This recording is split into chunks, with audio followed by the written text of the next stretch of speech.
여러분 안녕하십니까? 수요일 뉴스나이트 시작합니다. 중국을 국빈 방문한 이재명 대통령이 귀국 전 마지막 행선지였던 상하이에서 깜짝 기자간담회를 열었습니다. 북한 문제와 한한령 등 민감한 현안을 놓고 대화했는데 생각보다 많은 진전을 이뤘다며 앞으로 더 한중 관계를 발전시키겠다는 뜻을 밝혔습니다. 먼저 강진원 기자의 보도입니다. 상하이에 임시로 마련된 청와대 프레스센터에 이재명 대통령이 들어섭니다.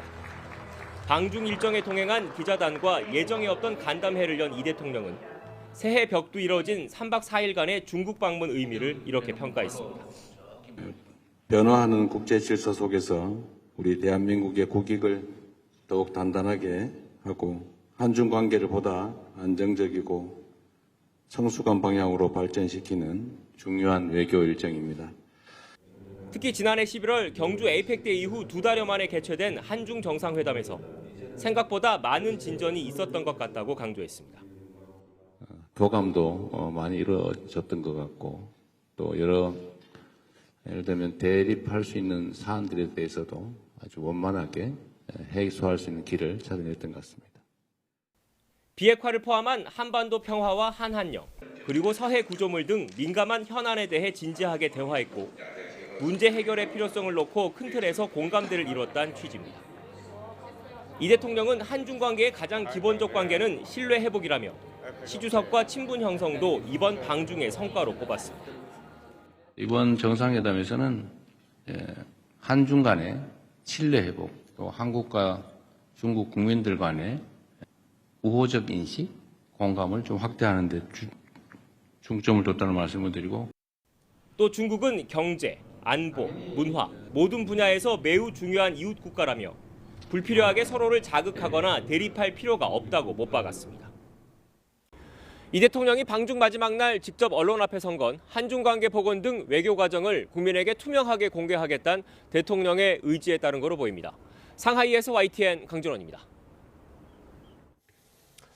이재명 대통령은 한중 회담에서 시진핑 주석에게 한반도 평화를 위한 중재 역할을 요청했다고 밝혔습니다. 남북, 북미 대화 재개를 위한 중국의 적극적인 역할을 강조한 것으로 해석되는데 중국 측에선 인내심이 필요하다는 반응이 나왔습니다. 이어서 이종원 기자입니다. 기자간담회에서 이재명 대통령은 한반도 문제와 관련해 한중 정상회담에서 오간 대화를 소개했습니다. 양국이 평화 구축을 위한 창의적 방안을 모색하기로 했다는 청와대 설명에 이어 이 대통령이 직접 구체적인 논의 내용을 공개한 겁니다. 제가 중국 측에 요청을 한 게 있습니다. 북한의 핵 문제를 포함해서 한반도의 문제에 대해서 좀 중재 역할을 좀 해주면 좋겠다. 우리는 모든 통로가 막혔다. 이 대통령은 양 정상이 미국의 역할에도 공감했다고 설명했습니다. 트럼프 미국 대통령의 4월 방중을 앞두고 북미 대화 재개를 위해 중국 측에 적극적인 대북 설득을 요청한 것으로 해석됩니다. 중국 측에선 노력해보겠다고 화답하면서도 인내심을 언급했습니다. 시 주석께서는 지금까지 노력을 평가하고 인내심을 가질 필요가 있다 이런 얘기를 했습니다. 쌓아온 적대가 있기 때문에 여기에 완화돼서 좀 대화가 시작되려면 많은 시간과 노력이 필요합니다. 이 대통령은 한중 정상회담에서 비핵화가 실종됐다는 지적에 대해선 중단 축소 폐기로 이어지는 기존 3단계 비핵화 해법에 대한 의지로 답변을 대신했습니다. 북한이 당장 민감하게 반응하는 상황에서 실용적인 접근을 거듭 강조한 것으로 풀이됩니다. 상대방이 결코 받아들일 수 없는 이야기를 주장만 하면 아무것도 이루어지지 않는다. 현실에 입각해서 서로가 수용할 수 있는 합리적인 안을 도출해야 한다. 이 대통령은 한반도 평화와 비핵화 문제는 국민의 인내와 이해도 필요하다며 정략적인 이유로 발목을 잡지 말고 상황 개선을 위해 힘을 모아달라고 당부했습니다. YTN 이종원입니다. 이재명 대통령은 또 간담회에서 한류 제한 조치, 이른바 한한령 문제가 잘 해결될 거라고 말했습니다. 논란이 되고 있는 중국의 서해 구조물 설치와 관련해서는 향후 수역 경계를 명확히 하는 방안을 실무적으로 논의하기로 했다고 설명했습니다. 정인용 기자입니다. 이재명 대통령의 중국 현지 기자간담회에선 한중 문화교류 확대 여부도 큰 관심사였습니다. 이 대통령은 한류 제한 조치, 이른바 한한령을 둘러싸고 진전이 있었다는 점을 소개했습니다. 실무부서에서 구체적으로 협의가 이뤄질 거고 가능한 범위 내에서 점진적 단계적으로 이 문제가 잘 해결될 거라고 전망했습니다. 그들의 표현에 따르면 질서 있게, 유익하게, 건강하게 이 문제는 잘 해결될 겁니다. 조짐 정도가 아니라 이제 명확한 의사표명이라고 저는 생각합니다. 시진핑 주석이 과일은 때가 되면 익어서 떨어진다는 언급도 했다고 이 대통령은 소개했는데 양국이 신뢰를 쌓아나가면 한한령 문제도 자연스럽게 풀려나갈 거란 의미로 풀이됩니다. 이 대통령은 한중 간 배타적 경제 수역이 겹치는 서해의 잠정 조치 수역 내 중국이 설치한 구조물 문제도 해결의 실마리를 찾았다고 설명했습니다. 구조물이 중국 쪽 경계부터 살짝 넘어온 건데 깔끔하게 정리하기로 합의했다는 겁니다. 우리 입장에서는 그냥 편하게 중간을 정확하게 그냥 그어버리자. 당신들 마음대로 써라. 그 안에서. 이제 어떻게 할지 실무 협의를 하기로 했습니다. 그래서 문제의 원인을 제거하자. 이 대통령은 시 주석과 셀카를 찍을 때 활용했던 샤오미 스마트폰을 두곤 해당 기종의 디스플레이는 한국산이고 한중 협력의 산물이라고 시 주석이 소개했다는 점도 공개했습니다. 또 시 주석과는 올해 중국에서 열리는 에이펙을 계기로 다시 만날 가능성이 크다며 시 주석이 자주 오라고 했고 1년에 한 번 이상은 직접 만날 생각이라고 강조했습니다. YTN 정인용입니다. 중국을 국빈 방문한 이재명 대통령이 상하이에서 3박 4일간의 방중 일정을 마무리하고 귀국길에 올랐습니다. 이 대통령은 방중 마지막 날 일정으로 한중 청년 창업가들의 교류 행사인 벤처 스타트업 서밋에 참석하고 출입 기자들과 깜짝 간담회를 연 데 이어 건립 100주년을 맞은 상하이 임시정부 청사에 찾았습니다. 대한민국 정상으로는 8년여 만에 국빈 자격으로 중국을 방문한 이 대통령은 시진핑 주석 등 최고위 인사들과 잇따라 만나 한중 관계 회복 방안을 논의했습니다. 국민의힘 장동혁 대표가 12.3 비상계엄은 상황에 맞지 않는 잘못된 수단이었다며 공식 사과했습니다. 쇄신을 위해 당명 개정에 착수하겠다는 뜻도 밝혔는데 윤석열 전 대통령과의 절연 문제에 대해선 직접적인 언급을 피했습니다. 박광열 기자가 보도합니다. 당내외 압박 속에 예상보다 하루 일찍 쇄신안 카드를 꺼내든 국민의힘 장동혁 대표. 계엄으로 국민께 혼란과 불편을 드렸고 헌정 질서를 지켜온 당원에게도 상처가 됐다며 계엄은 잘못이라고 고개를 숙였습니다. 지난해 8월 취임 뒤 첫 공식 사과입니다. 비상계엄은 상황에 맞지 않는 잘못된 수단이었습니다. 그 책임을 무겁게 통감하고 이 점 국민 여러분께 깊이 사과드립니다. 관심을 끈 윤석열 절연 관련 직접적 언급은 없었는데 지도부 핵심 관계자는 과거의 잘못을 되풀이하지 않겠다. 계엄, 탄핵의 강을 건너자는 표현으로 윤석열 전 대통령과의 절연 의지를 드러낸 거라고 설명했습니다. 외연 확장을 위한 보관도 제시했습니다. 청년 의무공천제 도입과 공천비리 근절, 나아가 당명 개정도 추진하겠다고 강조했습니다. 쟁점인 지방선거 당심 민심 경선 룰을 두곤 지역과 대상에 따라 반영 비율을 조정하겠다며 당심 70%를 고집하지 않겠다는 뜻도 분명히 했습니다. 이기는 선거를 위해 폭넓게 정치 연대도 펼쳐 나가겠습니다. 이재명 정권의 독재를 막아내는 데 뜻을 같이 한다면 마음을 열고 이번 발표를 두고 오세훈 서울시장은 잘못된 과거를 끊어내고 변화의 시작을 선언한 데 대해 환영 입장을 밝혔고 박형준 부산시장도 고심 어린 결단에 박수를 보낸다고 적었습니다. 다만 당내 일각에선 기대에 미치지 못했다는 평가도 나왔습니다. 소장파 초재선 모임은 윤 전 대통령과 비상계엄을 옹호해온 정치 세력, 부정선거 음모론자와의 명확한 절연이 쇄신의 선결 조건이라며 내부 인테리어 수준이라고 평가절하했습니다. 한동훈 전 대표는 국민이 판단, 평가할 문제로 실천이 중요하다며 신중한 태도를 보였습니다. 내용에 대해서 부족하다고 보시는 분들도 많으신 것 같아요. 그렇지만 개혁을 극복해야 된다라는 건 분명히 맞는 말이에요. 실천하느냐, 이게 중요하다고 생각합니다. 당내에선 계엄이 잘못됐다는 점을 분명히 했고 과거와의 절연 의지도 담겼다는 측면에서 100% 만족할 수는 없어도 긍정적으로 보는 기류가 우세합니다. 정체된 지지율 반등 계기를 마련할 수 있도록 반성과 쇄신 약속을 얼마나 이행하느냐가 앞으로의 숙제로 꼽힙니다. YTN 박홍렬입니다. 더불어민주당은 장동혁 대표의 사과를 대국민 기만으로 규정하고 철이 지나도 너무 지난 사과라고 비판했습니다. 특히 윤 전 대통령과의 절연 언급이 없었다는 점을 가장 크게 문제 삼았습니다. 임성재 기자입니다. 새벽부터 서울 가락시장을 찾은 정청래 대표. 싱싱한 사과를 보니 12.3 비상계엄에 사과 않는 국민의힘이 떠올랐다며 재차 국민의힘을 향해 사과 압박에 나섰습니다. 이제는 철진한 썩은 사과라도 좋으니 제발 당신들의 입에서 비상계엄 내란에 대해서 정말 죄송합니다 라는 말 한마디를 듣고 싶습니다.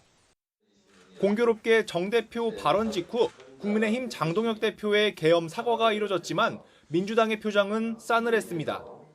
등 떠밀려 철진한 사과를 했을 뿐이고 계엄을 잘못된 수단 정도로 치부하는 등 내용도 볼품없다는 겁니다. 쇄신안이라고 내놓은 당명 개정에 대해서도 책임 회피 외형 교체라며 진정성을 찾아볼 수 없다고 평가절하했습니다. 결과적으로 진심과 행동이다. 옷을 갈아입는다고 해서 진심 마음까지 깨끗해지지 않을 것이다. 또 이재명 정부와 대립 노선을 분명히 한 데 대해서도 장 대표가 민생 발목 잡기라는 속내를 스스로 밝힌 셈이라고 지적했습니다. 무엇보다 윤석열 전 대통령과의 절연 메시지 한 줄이 없다는 건 도저히 납득할 수 없다는 비판이 줄을 이었습니다. 당 윤리위원회를 찐윤 인사로 채울 때부터 알아봤다고 혀를 차는가 하면 지방선거를 의식해 지지율을 구걸하는 쇼다. 늦어도 너무 늦어 이미 썩어버린 사과다. 독한 말들이 쏟아져 나왔습니다. 조국혁신당 조국 대표도 끝내 절연은 없었다며 국민의힘에 남은 쇄신은 경제적 파산과 정당 해산뿐이라고 민주당과 뜻을 같이 했습니다. 민주당은 진정성 있는 사과를 하려면 2차 종합특검 수용 등 말보다는 행동을 보여달라는 입장입니다. 하지만 국민의힘이 강하게 반발하는 사안이 대다수여서 입장차를 좁히긴 어려워 보입니다. YTN 임성재입니다. 네, 방금 들어온 소식이 있습니다. 이재명 대통령이 3박 4일간의 국빈 방중 일정을 마치고 귀국을 했습니다. 이 대통령과 수행원 등이 탄 공군 1호기가 조금 전에 성남 서울공항에 착륙했다는 소식입니다. 이 대통령은 지난 4일 대한민국 정상으로는 8년여 만에 국빈 자격으로 중국을 찾아서 시진핑 주석 등 중국 최고위 인사들과 잇따라 만나서 한중 관계의 전면적인 복원 필요성에 뜻을 같이 했습니다. 네, 강선호 의원이 서울시 의원으로부터 공천 대가로 1억 원을 수수했다는 의혹과 관련해 이 전달 창구로 지목됐던 이 강 의원의 전 사무국장이 경찰 조사에서 혐의를 부인했습니다. 자신은 돈을 받은 적이 없다는 취지로 말을 한 것으로 전해졌는데 강 의원의 해명과는 달라서 진실 공방이 벌어지는 모양새입니다. 정현우 기자입니다. 강선우 의원 지역구 사무국장으로 활동하던 A씨는 지난 2022년 김병 서울시 의원으로부터 공천원금 1억 원을 전달받았다는 의혹을 받고 있습니다. 출국한 김씨 의원 그리고 강 의원보다 먼저 경찰 소환 조사를 받게 됐는데 1억 받으신 거 맞습니까? 김병씨 의원한테 2억 받고 보관하신 거 맞습니까? 15시간여 진행된 조사 과정에선 1억 원을 받거나 보관한 적도 없다며 혐의를 부인했던 것으로 파악됐습니다. 그동안 강 의원의 해명과는 배치되는 주장입니다. 강 의원은 최근 논란이 불거지자 자신은 A 사무국장으로부터 보고를 받아 해당 사실을 인지했으며 누차 반환을 지시했고 반환된 것을 확인했다고 설명했습니다. 강 의원은 2022년 4월 당시 민주당 공천관리위원회 간사였던 김병기 의원과 상의했을 때도 A 사무국장이 돈을 보관하고 있다는 취지로 말했습니다. 1억 이렇게 그 돈을 갖다가 받은 걸 지금 사무국장이 그러니까 보관하고 있었다는 거 아닙니까? 정말 그냥 아무 생각이 없었던 거죠, 정말. 여기에 금품을 제공한 것으로 의심받는 김경 서울시 의원은 공천을 대가로 그 누구에게도 금품을 제공한 사실이 없다는 입장을 밝혔는데 김병기 의원은 강 의원과 김 시의원이 돈을 주고받지 않은 걸로 들어 법적으로 문제가 되지 않는다고 판단했다고 말했습니다. 강선우 의원께서 그걸 갖다가 확인해 보니까 사무국장도 거기에서부터 클리어하대더라. 네네. 받지 않고 돌려줬다고 그러더라. 의혹 관련 인물들의 주장이 엇갈리면서 진실 공방으로 번지는 모습입니다. 결국 경찰은 의혹 관련 인물들의 당시 행적과 자금 흐름을 파악하는 데 집중할 것으로 보이는데 조만간 물증 확보를 위한 압수수색에 나설지 관심입니다. YTN 정현우입니다. 이런 가운데 더불어민주당 김병기 의원이 직접 정치 헌금을 받았다는 의혹에 대한 수사도 본격화하고 있습니다. 경찰은 김 의원 측에 돈을 건넸다며 탄원서를 작성했던 전직 구의원들을 각각 내일과 모레 이틀간 불러 조사할 예정입니다. 배민혁 기자가 보도합니다. 더불어민주당 김병기 의원의 자택에서 김 의원 아내에게 5만 원권으로 현금 2천만 원을 건넸다. 김 의원 아내가 선거 전에 돈이 필요하다고 해 1,000만 원을 건넸더니 돈이 더 많이 필요하다며 거절했다. 모두 지난 2020년 총선을 앞두고 김 의원 측에 돈을 건넸다며 전직 동작구 의원 2명이 작성한 탄원서에 담긴 주장입니다. 이들은 각각 2천만 원과 1,000만 원을 김 의원 측에 건넸고 수개월 뒤 이를 돌려받았다고 적었습니다. 이 탄원서는 지난 2023년 민주당에 전달됐지만 후속 조치로 이어지지 않았고 지난해 11월에는 김 의원의 전직 보좌진이 경찰에 전달했지만 2달가량 수사에 착수조차 하지 않은 것으로 확인되며 논란이 불거졌습니다. 김 의원의 정치헌금 의혹 관련 고발장을 접수한 경찰은 탄원서를 작성했던 전직구 의원 전모 씨를 내일 소환합니다. 이어 모레에는 탄원서를 작성했던 또 다른 전직구 의원 김모 씨를 소환할 것으로 보입니다. 두 사람은 탄원서에서 김 의원 부인 이모 씨의 업무 추진비 유용 의혹도 제기했던 만큼 이와 관련한 조사도 이루어질 것으로 보입니다. 이들 외에 탄원서에서 정치연금 전달 창구로 지목된 또 다른 구의원 A씨 역시 경찰의 수사선상에 올랐습니다. 탄원서를 쓴 전직 구의원은 김 의원 아내의 지시를 받은 A씨가 자신에게 김 의원 측에 전달할 정치자금을 요구했다고 적었습니다.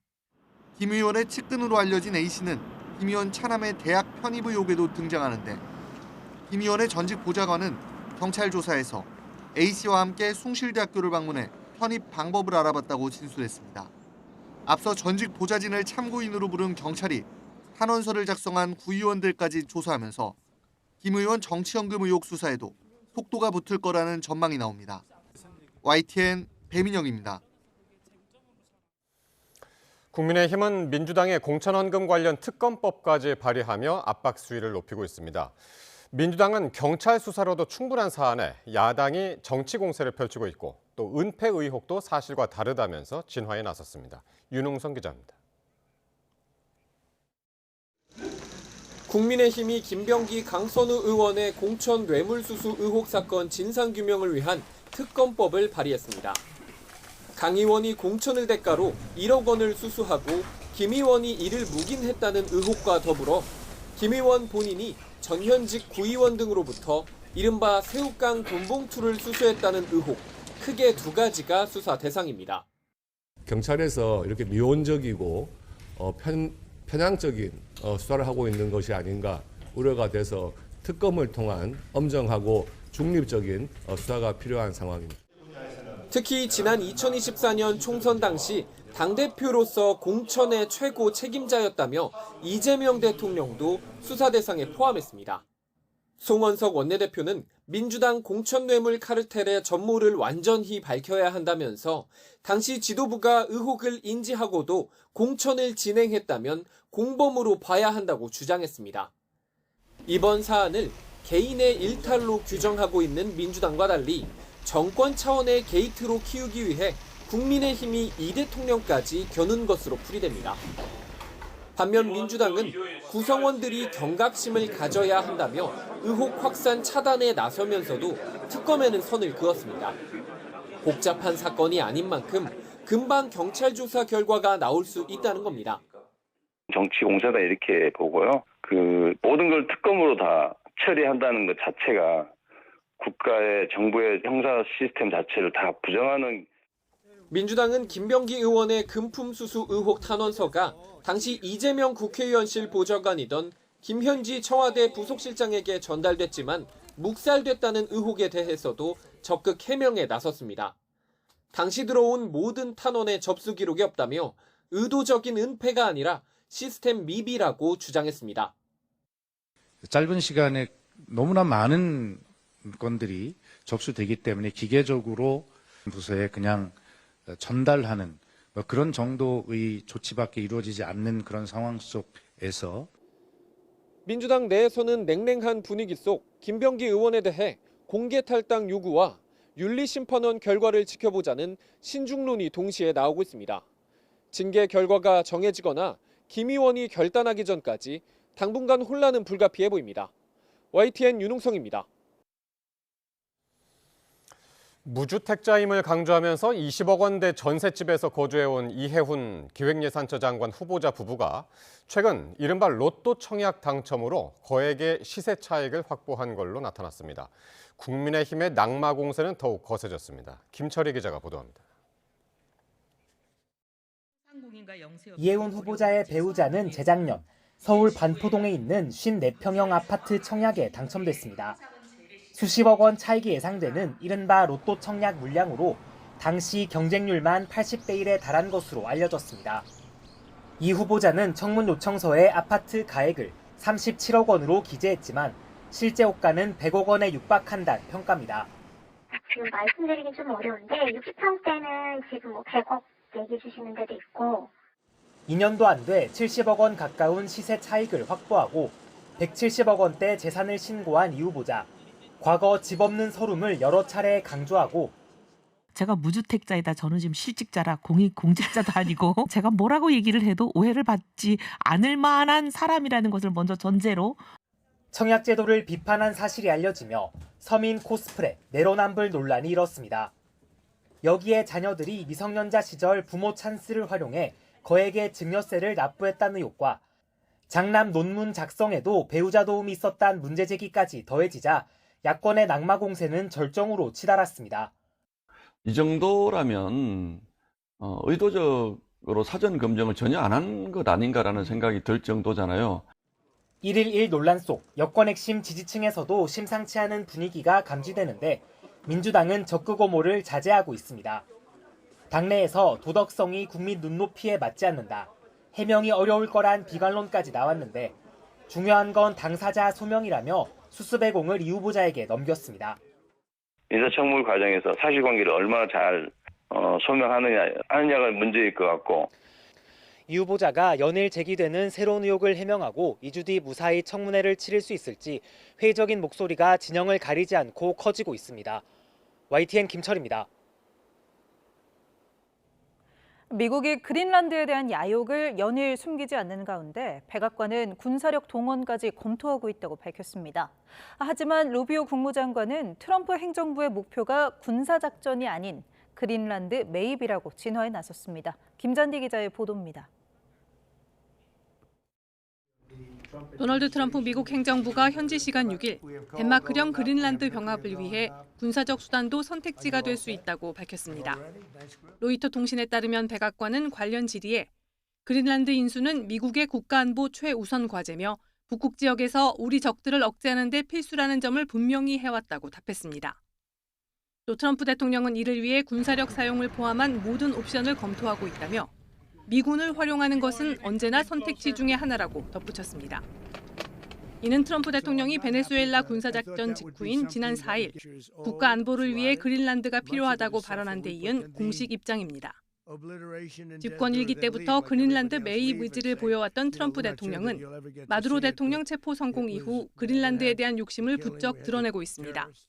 Right now, Greenland is covered with Russian and Chinese ships all over the place.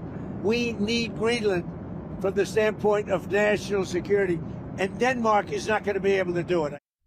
트럼프 대통령의 최측근인 스티븐 밀러 백악관 부비서실장 또한 그린란드는 미국의 영토라고 주장했습니다.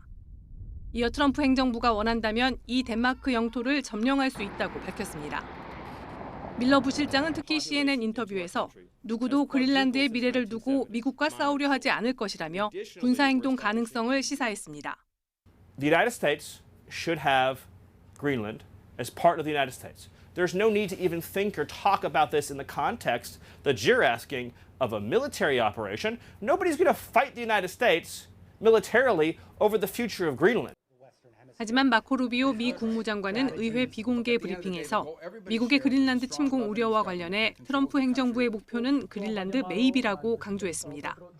그린란드에 대한 최근 위협적인 발언들은 당장 침공이 임박했음을 의미하는 게 아니라 덴마크와 협상하기 위한 압박이라고 설명했습니다.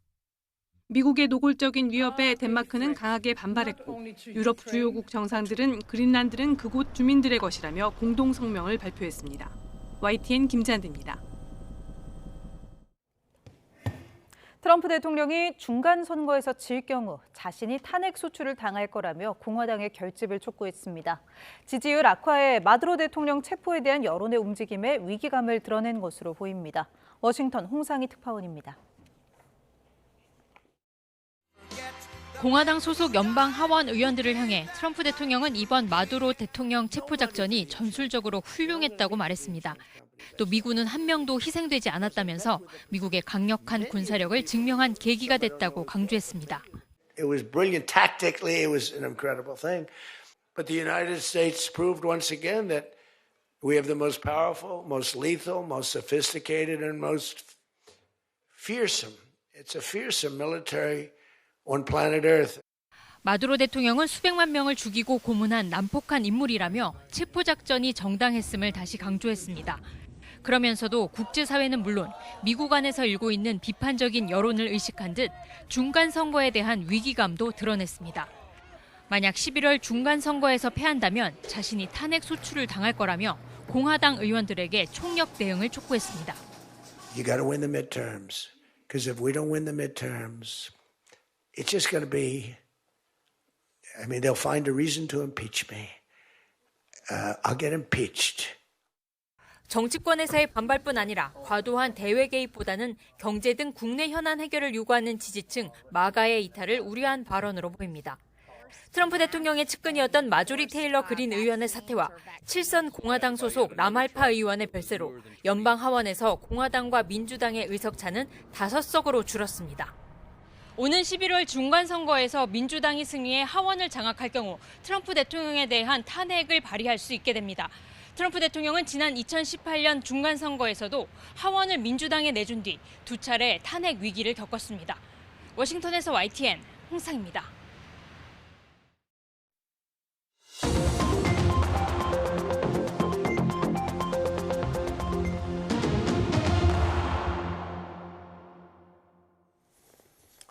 정치권 관심 뉴스 짚어보는 포커스 나이트 시간입니다. 오늘은 신현영 전 민주당 의원, 홍석준 전 국민의힘 의원 나오셨습니다. 두 분 어서 오십시오. 안녕하십니까. 네, 안녕하십니까. 국민의힘 장동혁 대표가 12.3 비상계엄은 잘못이라며 대국민 사과를 했습니다. 예정보다 하루 앞당겨서 개혁안을 발표하면서 사과도 함께 했는데요. 일단 장 대표의 목소리로 직접 들어보시겠습니다. 2024년 12월 3일 선포된 비상계엄은 상황에 맞지 않는 잘못된 수단이었습니다. 우리 국민께 큰 혼란과 불편을 드렸습니다. 자유민주주의 헌정 질서를 지켜온 당원들께도 큰 상처가 되었습니다. 국민의힘은 과거의 잘못을 되풀이하지 않겠습니다. 과거의 잘못된 부분을 깊이 반성하고 새로운 모습을 보여드리겠습니다. 당의 가치와 방향을 재정립하고 전 당원의 뜻을 물어 당명 개정을 추진하겠습니다. 네, 오늘 쇄신한 내용도 내용이지만 이제 비상계엄에 대한 사과를 하느냐, 어느 정도의 사과를 하느냐 이게 이제 관심이었는데 비상계엄은 잘못된 수단이었고 깊이 반성하고 새로운 모습을 보여드리겠다 이렇게 말했습니다. 두 분 어떻게 들으셨나요? 예, 지금이라도 비상계엄에 대한 문제점 그리고 국민에게 사과를 했다는 면에서는 긍정적으로 보입니다. 결국에는 언젠가는 할 거라고 예상이 됐고 결국에는 선거 앞에서는 장사 없다라는 생각이 들 정도로 예. 오늘 하루 또 앞당겨서 얘기한 거 아닙니까? 그러게요.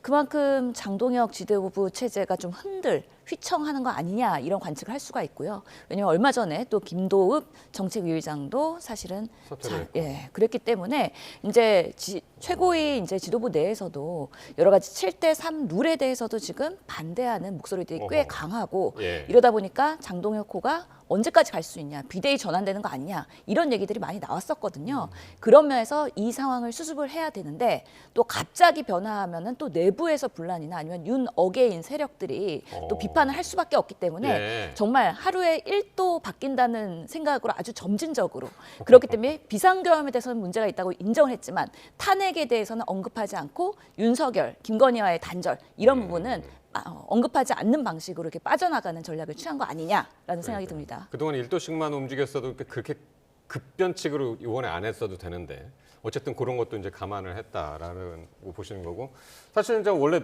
8일 날 하기로 했었잖아요, 내일. 근데 하루 전에 앞당겨서 한 것도 참 의아했습니다.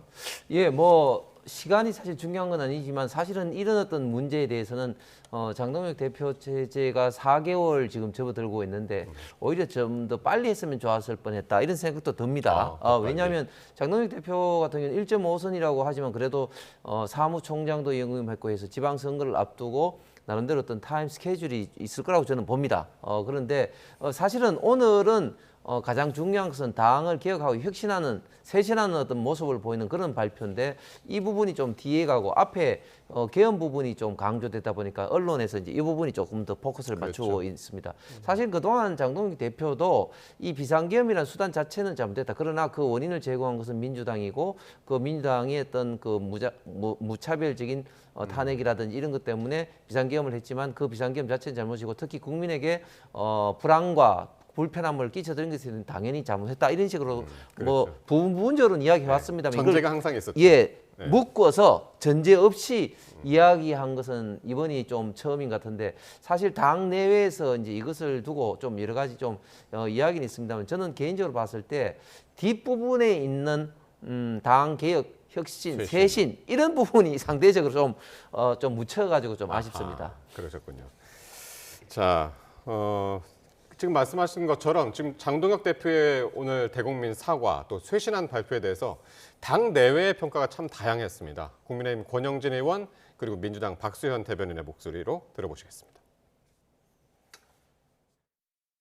늦었지만은 비상계엄에 대해서는 이건 명백히 잘못된 거였고 그리고 거기에 대해서 국민들께 분명한 사과를 한 것까지는 다행이라고 봅니다. 절연해야 된다라는 것도 요구였는데 그분들은 없고 과거와 관련해서는 사법부의 판단과 역사의 평가에 맡긴다라고 하는 것은 저는 아쉬웠다고 봅니다.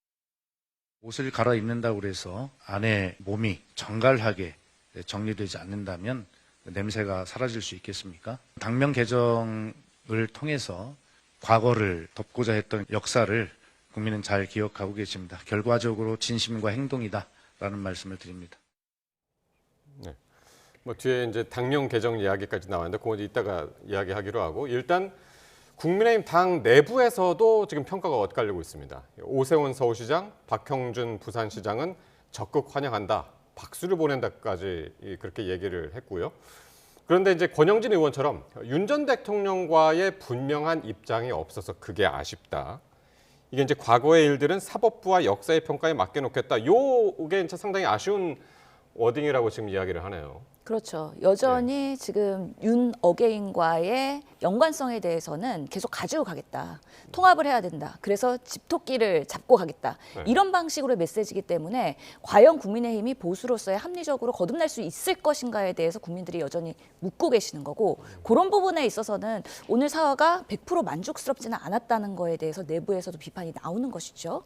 그런 면에서 앞으로 장동혁 대표가 아마 여러 번 기자회견을 하게 될 텐데 얼마나 점진적으로 변화하면서 정말 쇄신으로 그 개혁의 길을 가게 될지는 지켜볼 모양이고요. 네. 그럼에도 불구하고 이게 말만 한다고 해서 국민들이 표를 준다고 생각하시면 안 됩니다. 결국에는 어떻게 쇄신을 하고 인적 쇄신을 어떻게 하고 당 내에서의 문제 있는 부분들을 어떻게 해결하느냐 이런 행동 과정에서의 신뢰가 생겨날 수 있는 것이기 때문에 오늘 뭐 장동혁 대표가 여러 가지 쇄신안으로 뭐 청년, 전문가 그리고 국민 공감 연대 이런 부분의 세 가지를 들고 나왔거든요. 네. 근데 예를 들어서 청년이라고 했을 때 백골당 청년이냐, 서부 지법 사태의 청년이냐, 예. 아니면 지금에 활동하고 있는 당내에서의 박민영 대변인이나 아니면 장해찬 이런 청년이냐, 이런 구구의 성향이 강한 청년들을 계속 유입한다.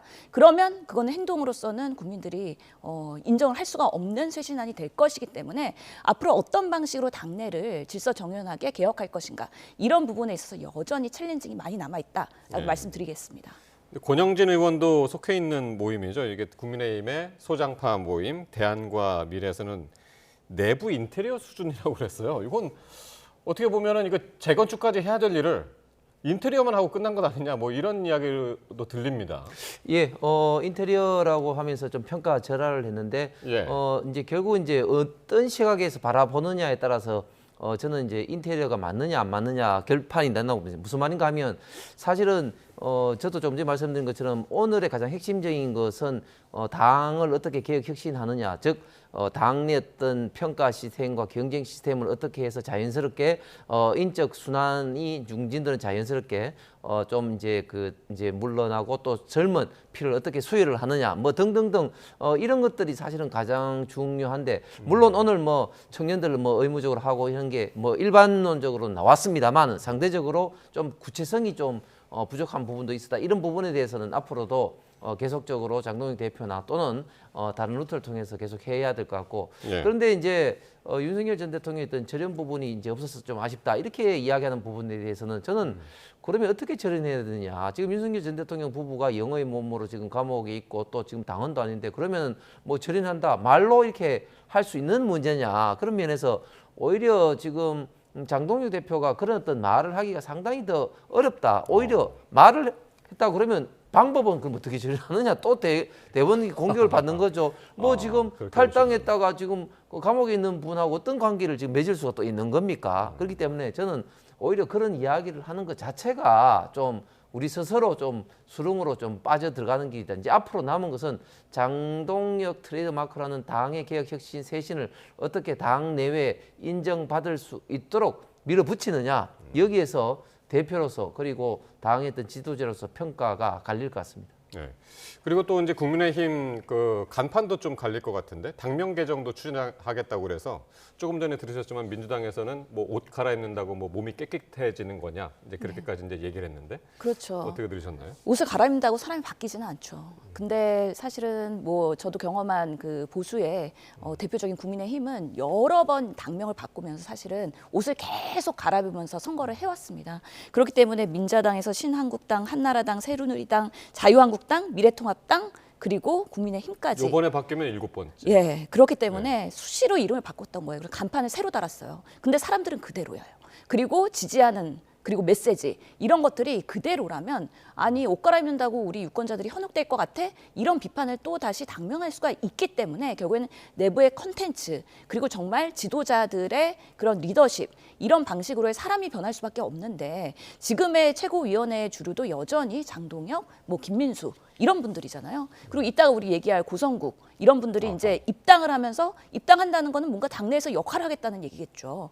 그런 부분에 있어서 지금 말과 행동이 달라질 정말 그런 상황이다라는 생각이 들어서 당명을 어떻게 바꾸든 뭐 국민의힘이 국민의 짐이나 뭐 그런 부분에 있어서의 비판을 계속 받고 있는 부분인데 뭔가 쇄신이 될 것이냐, 이런 부분에서 오히려 한 방 더 오히려 국민들이 더 이 비판의 그 목소리를 더 세게 낼 수 있는 계기가 될 수 있기 때문에 바꿀 거면 제대로 근본부터 개혁해라라고 말씀드릴 수밖에 없는 것이죠. 예, 이거 어떤 이름으로 바뀔까요? 좀 궁금하게 합니다. 예, 저는 좀 전에 신 의원님께서 따끔한 질책을 좀 겸허히 받아들여야 된다고 생각합니다. 지금 중요한 것은 이제 당명도 당명이지만 그 안에 있는 컨텐츠를 어떻게 채우느냐가 굉장히 좀 중요한 문제인데, 본질을 바꿔야 된다. 예, 본질을 바꿔야 된다. 네. 자, 저는 생각할 때 본질은 뭐냐? 우리 그 우파 보수의 본류로서 국민의힘이 주장했던 가장 중요한 정체성은 결국은 자유민주주의와 시장 경제 시스템인데, 이 두 가지의 어떤 주요 관련된 이념의 가장 핵심적인 요소가 경쟁입니다. 경쟁. 이 공정한 경쟁을 어떻게 당내에서 실질적으로 당 운영이라든지 공천이라든지 이런 분야에 할 수 있도록 할 것인가, 이런 것들이 굉장히 중요하다. 공천할 때 이름만 좀 달라졌을 뿐이지 사실은 당 지도부에서 낙하산으로 된다든지 그것으로 인해서 자중질환에 빠질 때가 굉장히 많이 있었습니다, 과거에. 그렇기 때문에 지금은 정말 당 지도부 모든 것을 내려놓고 공정한 경쟁에 의해서 관리를 하고, 그리고 공천이 이루어질 수 있도록 하는데, 공정한 경쟁이라는 결국은 현역 의원들에 대한 정확한 평가, 그다음에 중진에 대한 마이너스 페널티, 그리고 청년 여성에 대해서는 또 가산점을 통해서 글자 그대로 공정한 경쟁을 통해서 자연스러운 어떤 그런 순환이 이루어질 수 있도록 당의 시스템을 근본적으로 좀 바꿔야 되고, 이걸 통해서 진짜 민생에 더 나아가는 정책 정당, 그리고 이재명 민주당 어떤 정권과 제대로 싸울 수 있는 어떤 그런 정당으로 황골 탈퇴를 해야 된다고 봅니다. 그러니까요. 그러니까 지금 공통적으로 여야에서 비판을 하면서도 뭐 잘했다고 하면서도 하는 얘기가 본질이 바뀌어야 된다, 실천을 해야 된다, 행동으로 옮겨야 된다, 이런 이야기들이 나오고 있는데, 근데 이 와중에 장동혁 대표가 이제 계엄을 사과하고 변화를 외쳤는데, 이틀 전에 고성국 씨, 이른바 이제 극우 유튜버로 알려졌죠. 그리고 팔로워가 133만 명 정도로 되는 것으로 알려졌는데 입당을 했습니다. 그래서 이게 뭔가 이게 잘 어울리지 않는 모습 아니냐, 이런 얘기들이 나와서 말이죠. 완전히 180도 반대되는 그 행태를 오늘 또 다른 뉴스를 가지고 나온 건데요. 제가 비상계엄 다음 날 고성국이 진행하는 라디오 방송에 출연했었거든요. 그래서 비상계엄이 잘못됐다라고 얘기를 했는데 진행자로서 막 반박을 하고 면박을 주시더라고요. 그래서 나오고 나서는 작가님이 죄송하다고 저한테 여러 번 사과를 하시던데 그러던 고성국 씨기 때문에, 그래서 워낙 대표적으로 윤석열 정부 때도 비공식 자문을 했던 것 같고, 고성국의 전략을 가지고 윤석열 대통령이 이런 것들을 활용하려고 했고, 그렇기 때문에 워낙 유튜브를 또 심취했던 윤석열 대통령 아닙니까? 그렇기 때문에 그런 고성국 TV가 지금 결국에는 국민의힘을 접수하는 거 아니냐, 이런 불안감들이 분명히 있는 것이고요. 왜 입당을 할까? 입당을 안 해도 유튜버로서 돈도 많이 벌고 사실은 여러 가지의 그런 극우의 사람들의 여러 가지 영향력을 미쳤는데 과연 왜 이 타이밍에 입당을 할 수가 있었겠느냐? 그리고 당에서는 그걸 허용했을까? 지선을 앞두고 결국에는 지금 5개월 정도밖에 안 남았거든요. 그러면 어떤 전략적인 뭔가 조언이나 아니면 홍보적인 그런 역량이나 이런 부분에 있어서 장동혁 대표랑 뭔가 케미가 맞았던 거 아니냐라는 얘기를 할 수가 있는 것이고, 지금 장동혁 대표도 되게 윤석열 전 대통령을 닮아간다는 거예요. 그래서 어떻게 보면 공영방송에 대한 신뢰 떨어지고, 그리고 유튜브 많이 보고, 그리고 여론조사에 있어서도 갤럽도 신뢰하지 않는다라는 그런 내부의 발언이 또 유출되기도 하고, 그러면서 실제로는 지금에 보이는 현상들에 대해서 본인이 인정하고 싶지 않고 중도층을 향해서 어떤 보수가 될 것이냐보다는 어떻게 하면 당내에서의 나의 입지를 공고해야 할 것이냐, 한동훈을 어떻게 눌러서 내가 더 나은 그런 리더십을 발휘하면서 당내의 그런 점유율을 높일 것이냐, 이런 부분에서의 고민을 하고 있는 게 아니냐, 그런 면에서의 불안한 고성국 씨의 입당을 바라보고 있는 것이죠. 지금 처음으로 딱 이제 드는 생각은 고성국 씨가 왜 신현영 의원을 불렀을까, 거기를 왜 나가셨을까, 이제 그것도 궁금한데, 어쨌든 그러니까 다른 극우 유튜버, 그러니까 극우라고 하면 또 이제 상당히 이제 민감해하고 이제 싫어하시는 분들도 계시지만, 어쨌든 일반인들이 보기에 극우 유튜버로 알려진 고성국 씨가 왜 그러면 입당을 하느냐. 그러니까 고성국 씨는 다른 극우 유튜버들하고 좀 다르다고들 이야기를 하더라고요. 그러니까 전략가, 지금 조금 전에 이제 말씀하셨습니다만은 전략가의 이미지도 좀 있는 것 같고, 왜 입당을 했다고? 그럼요. 고성국 대표 같은 경우는 과거에 대학생 청년 시절에는 좌파 진보 진영에서 아주 맹렬하게 활동하셨던 분입니다. 그런데 그 이후에 이제 어떤 그 우파 보수로 이제 본격적으로 이제 활동을 하면서 전략가라고 말씀하신 것도 좌파 어떤 진영이 몸을 담았기 때문에 어떻게 보면 좀 대척점에서 우파 보수가 어떻게 나가야 된다는 그런 어떤 어떻게 보면 좀 인사이트를 많이 좀 제공해 주시는 분이기도 하죠. 자, 그런데 지금 민주당 같은 경우는 지난번 정청래 당 대표가 됐을 때도 김어준 방송이 결정적으로 영향을 갖고, 지금도 민주당의 많은 현역 의원들이 그 김어준 방송에 못 나가서 막 서로 줄을 서 있고, 오늘도 보니까 정청래 대표가 거기 가 있고, 심지어 김어준 방송과 더불어서 뭐 취재 편의점이라든지 이 좌파 유튜버들은 지금 대통령실까지 갔단 말이죠. 그런데 우파 보수 유튜버 중에 한 사람인 고성국 씨가 입당돼서 이렇게 비판을 할 일이냐? 저는 지금 최근에 이제 우파 보수 진영 보면은 그동안 좀 강성지지층들 중에서는 국민의힘에 대해서 굉장히 좀 비판적 시각을 갖고 있었던 분이 굉장히 많았습니다. 제대로 싸우지도 못하고 윤석열 전 대통령하고 있던 그런 관계에서 탄핵을 막지 못하고 이런 것 때문에 국민의힘을 굉장히 비판적 시각으로 보면서 국민의힘과는 거리를 두고 있는 분들이 있었는데 최근에는 이런 강성지지층들이 국민의힘을 좀 바꿔야 된다. 그래서 많이 이제 입당을 해야 된다. 이런 어떤 생각을 갖고 있는 분들이 있습니다. 그래서 최근에도 보면은 100만 당원을 돌파하기도 했는데 저는 고성국 대표도 그런 어떤 현재 그런 흐름의 일환으로 입당을 했을 가능성이 있고 그런데 뭐 고성국 씨가 입당을 했다 해가지고 우리 국민의힘이 그렇게 뭐 한두 사람에 의해서 좌지우지되는 그런 어떤 정당은 아닌 것이죠. 거기다가 또 뭐 지명직 최고위원이라든지 이런 것은 어떻게 보면 좀 마타도로 하기 위한 악의적 어떤 그런 선동이 아닌가 생각합니다. 그러니까요. 지금 지명직 최고위원으로 임명하는 것이 아니냐 뭐 이런 얘기도 나왔는데 어쨌든 그 지도부에서는 국민의힘 지도부에서는 그건 아니다라고 이제 일단 선을 긋고 있습니다. 네, 그거 외에도 다양한 당직들이 있으니까요. 사실 뭐 위원회도 지금 만들겠다고 하고 전략기획부도 있을 것이고 홍보위원회도 있기 때문에 다양한 방식으로의 역할을 사실은 당대표로서는 줄 수 있는 것이고 사실 예전에 김결희 변호사 그리고 전한길 씨 입당할 때도 시끌시끌하지 않았습니까? 왜 하필 당대표가 비상계엄에 대해서 사과하고 반성하는 그 메시지가 나오는 날에 또 고성국 씨 입당으로 인해서 국민의힘의 메시지가 완전히 반대되는 그래서 그 사과가 진실되게 보이지 않는 단적인 예로 이런 상황을 만드는 것 자체가 지금 국민의힘이 전략이 매우 부재하고 지금으로서의 그 사과나 앞으로의 변화에 대한 부분은 매우 불투명하다라고 생각될 수밖에 없는 것이죠. 예. 자, 국민의힘이 이제 그 사과도 하고 당 대표가 사과도 하고 이제 쇄신안도 발표하고 해서 이제 어떻게 나갈 것인가 그 중간 과정에 한 사람이 껴 있습니다. 한동훈 전 대표인데 한동훈 전 대표의 징계가 앞으로 어떻게 될 것인가 윤리위원회를 어떻게 꾸려지는가가 궁금했는데 윤리위원회가 일단은 꾸려졌는데 7명 중에 3명이 일단 사퇴를 했고요. 그 4명 남았는데 4명 중에서 한 분이 윤리위원장 윤민우 가천대 교수가 이제 내정이 됐는데 이 윤민우 교수도 상당히 지금 논란에 지금 빠져 있는 것 같습니다.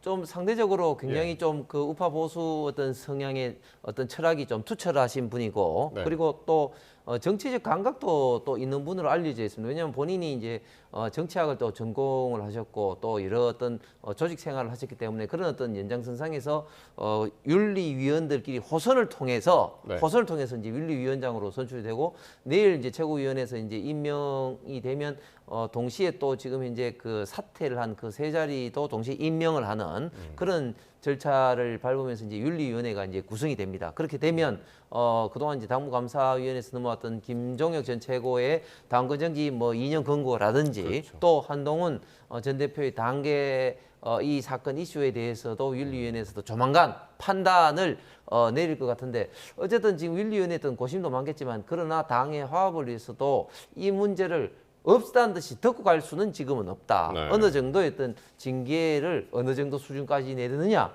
이 문제가 앞으로 당내 가장 큰 이슈가 되지 않을까 생각합니다. 그러니까요. 그래서 그 안철수 의원은 이렇게 얘기했습니다. 한동훈 전 대표가 직접 결자 해지를 해야 한다. 어떤 식으로 하냐? 법적 대응으로 해서 사실관계를 본인이 밝혀라. 이렇게 얘기를 했는데 한동훈 전 대표는 반대로 얘기를 지금 하고 있습니다. 이게 조작 감사기 때문에 조작한 쪽에서 어떻게 한 건지 설명을 하고 사과를 해야 된다. 예, 그렇게 얘기를 하고 있었어요. 그러니까 한동훈 전 대표의 그 특성은 뭐 대응 논리는 항상 그렇습니다. 전체 중에서 당원 게시판이라는 문제점의 큰 부분에서 아주 어떻게 보면 한 부분인 그 조작 이 부분에 대해서만 크게 확대 해석하면서 마치 나는 그래서 피해자다 이런 논리로서 또 정치적으로 대응을 하고 있는 거거든요. 나는 한 번도 댓글 단 적이 없는데 내가 댓글을 달았다고도 이제 이야기를 예, 했고 그런 뭐 내용들이 식이죠. 조작이 됐기 때문에 이게 윤리위원회로 회부될 때 그 자체의 사안들이 사실은 신뢰할 수 없는 조작이고 그것이 공식 문건으로 전달된 것도 아니고 블로그에 포스팅되면서 사실은 신뢰성에 대한 챌린지를 분명히 하고 있는 부분은 있습니다. 뭐 조작이 됐을 가능성도 있긴 하지만 그것이 본질은 아니라고 보고요. 당원 게시판에 당대표였던 가족들이 왜 그렇게 집단적으로 그 당시에 대통령과 그런 사모에 대한 그런 비판을 했느냐 이런 부분에 있어서 당 내에서의 그런 배신자로서의 분노가 분명히 있는 거 아니겠습니까? 네. 그럼 본인이 당대표였다면 그리고 지금도 국민의힘을 뭔가 재건할 대한 세력이라고 생각한다면 통 큰 정치를 해야 될 텐데 여전히 본인의 잘못은 1도 인정 안 하는 한동훈식 어떻게 편협한 정치를 하고 있다. 그런 부분에서의 안타까움이 분명히 있는 거고요. 저는 차라리 그냥 빨리 윤리위원회가 지금 윤민우 교수가 뭐 정말 김건희를 옹호하고 그리고 부정선거론자고 뭐 이런 부분에 있어서 뭐 또 윤석열 정권 때 국정원 특보를 하고 방첩사령부에서 자문위원을 했고 부인도 뭐 방첩사에서 근무했던 사무관이고 이런 방식으로 윤석열 정권에 어떻게 보면 부역했던 어떻게 보면 교수로서는 너무 정치인이었던 그런 분이신 건데 이런 분이 과연 적합한 윤리위원회로서의 제대로 된 징계를 할 수 있을까? 결국에는 전제를 하고 징계를 하겠다고 지금 이렇게 위원회가 활약을 이제 시작을 하는 건데요. 그냥 차라리 빨리 징계해버리고 빨리 다음으로 넘어가야 되는 국민의힘의 숙제가 있는 거 아니냐라는 생각에서 지금 그래도 장동혁 대표가 이런 부분에 있어서 윤리위원회 언제 구성하고 언제 칼을 뽑을까 했을 때는 생각보다 빠르게 진행하고 있는 거 아니냐라는 생각이 듭니다. 마지막으로 이제 민주당 이야기는 짧게 좀 해야 될 것 같은데요. 민주당에서는 이제 공청 헌금 문제가 이제 그 논란이 가라앉지 않고 있는데 김병기 전 원내대표의 금품 수수 의혹에 탄원서 있었는데 그거를 이제 접수한 기록을 찾으려고 했는데 그게 민주당에서 공식적으로 이거 못 찾겠다라고 지금 이야기를 했습니다. 2024년 총선을 앞두고 그때 이제 많은 탄원서들이 접수됐는데 이 건뿐만이 아니라 모든 게 다 없다 지금 못 찾겠다. 그런 입장이거든요.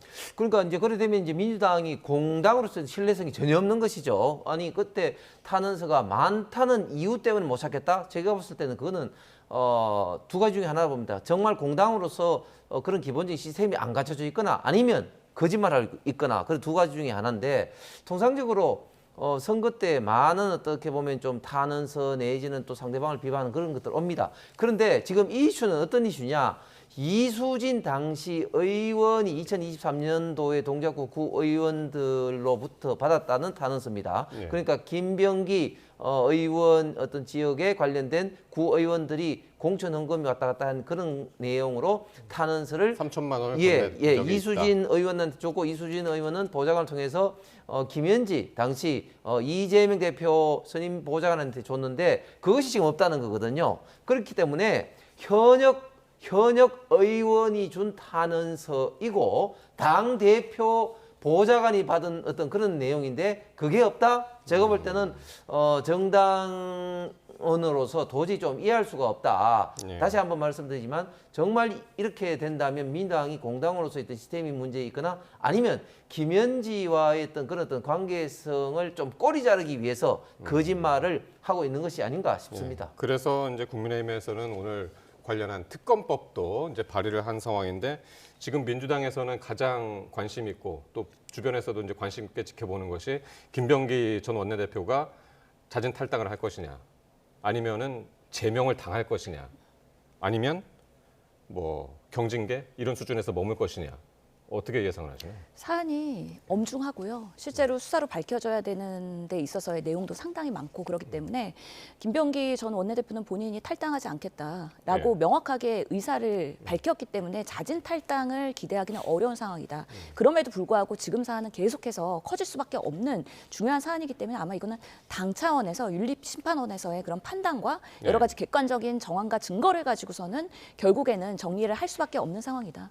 그리고 아까 투서나 이런 탄원서들은요. 아마 국민의힘에서도 그런 것들을 보관 관리하는 시스템은 없을 겁니다. 그래서 그동안 선거에서의 여러 관행처럼 선거가 끝나고 나면 다 관련 자료 폐기하고 이런 방식으로 아마 양당이 공이 그렇게 해왔을 텐데 만약에 그런 부분에 있어서 문제인식이 있다 그러면 이제는 더 투명한 관리 시스템을 구축해야 되는 숙제가 우리 정치에 있는 거 아닌가라고 생각합니다.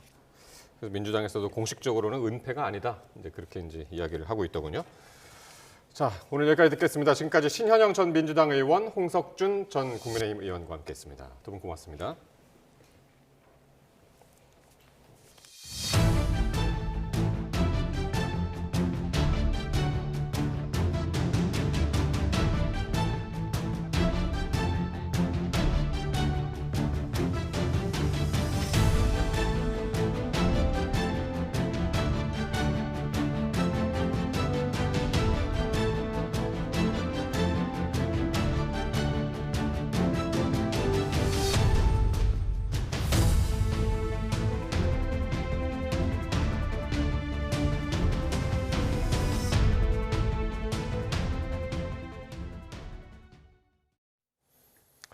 중국을 국빈 방문한 이재명 대통령이 상하이에 있는 임시정부 청사를 찾았습니다. 이 대통령은 우리 독립운동 역사는 중국을 빼놓고는 얘기할 수 없다며 한중 간 유대 관계를 재차 강조했습니다. 홍민기 기자입니다. 중국 상하이를 이틀째 방문한 이재명 대통령. 국빈 방중 마지막 일정으로 상하이 임시정부 청사를 찾았습니다. 이 대통령은 일제 시절 독립운동 사적지의 보존 상황을 꼼꼼히 둘러봤습니다. 독립과 해방을 향한 중국과 우리 대한민국 구성원들의 이 치열한 투쟁은 양국 유대와 연대의 큰 뿌리가 될 것입니다. 상하이 임시정부 청사는 1926년부터 6년간 백범 김구 선생 등이 머물며 국정을 운영했던 건물로 올해 건립 100주년을 맞았습니다. 일제에 의한 국권 피탈 이후 한국과 중국이 함께 한거에 싸웠다는 역사적 의미도 담고 있는 만큼 이 대통령의 이번 방문은 한중 관계 전면 복원을 재차 강조하려는 의도로 해석됩니다. 이 대통령은 이에 앞서 양국 벤처와 스타트업 기업인들이 모인 간담회 행사에도 참석했습니다. 벤처 스타트업을 한국과 중국의 새로운 협력 방안으로 제시하고 양국 인재들이 머리를 맞대고 고민하는 모습을 기대한다고 말했습니다.